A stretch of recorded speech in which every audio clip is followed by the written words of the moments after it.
Hey, Opal Smith. It's Gabriel Carlton. I had the distinct pleasure to go today to a training for masterminds. I was the only one from our school, and so I wanted to make sure that I was reaching out to as many people as possible, that if you feel like you want to be a leader and you're being underutilized, or if you feel like you have a lot of talent that you can help and provide to the school that you're not using right now just in the classroom, please sign up to be a mastermind, because all it is helping you get on your way to become a better teacher and to kind of help you down the path of your career. And it also helps improve the school. So I would like to see somebody at the next time we have a mastermind meeting come in.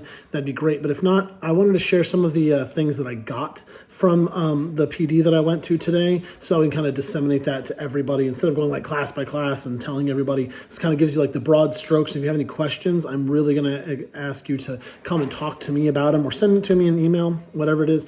I'm going to be putting it with the Google Slides as well. So if there's any information, there's gonna be some clickable links, things like that. And it's also gonna have a list of everything on there. So if you're having a hard time watching or anything like that, please make sure that you are doing that as well.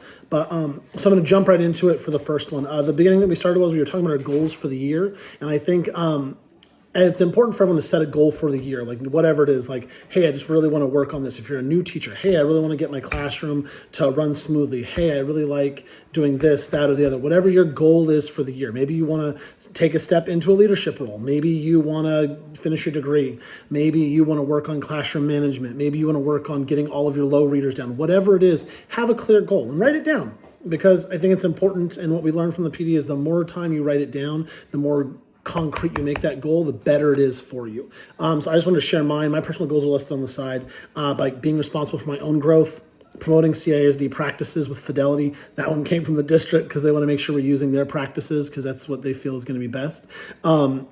And my three that I have on my own were on there were uncomfortable growth, participation in all available opportunities, because I really do feel like the more I participate and stretch myself to become a better teacher, the better it is for the whole school at large. And I think a lot of us can do it with a lot more of participation in things that aren't required, but would be good to help for the school, because we cannot rely on just the administration to fill all those gaps that we have or some of the other things. So what we want to do is make sure that we can step up and fill that void. It's not taking any responsibility from them, but it's putting more on us, saying, hey, I can handle this, or what am I good at?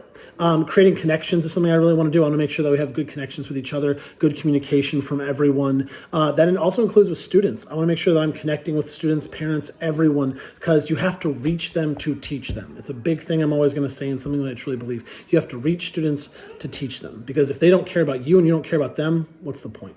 And then the last one is never end on a missed shot, meaning if something goes wrong, don't be like, all right, well, we're done, and move on. Always try and make sure that you're ending your class or your lesson, or whatever it is, on a high note. Don't just let it go out with a whimper. Go out with a bang. Like if you hit it really hard, you're like, all right, cool, let's do that. And even if not, give them something to feel good and positive about, was kind of my goal for this year, instead of letting things like, all right, well, time's telling us we move on, instead of say, all right, well, let's finish this and let's end really strong before we move on. So those are going to be my personal goals for the year.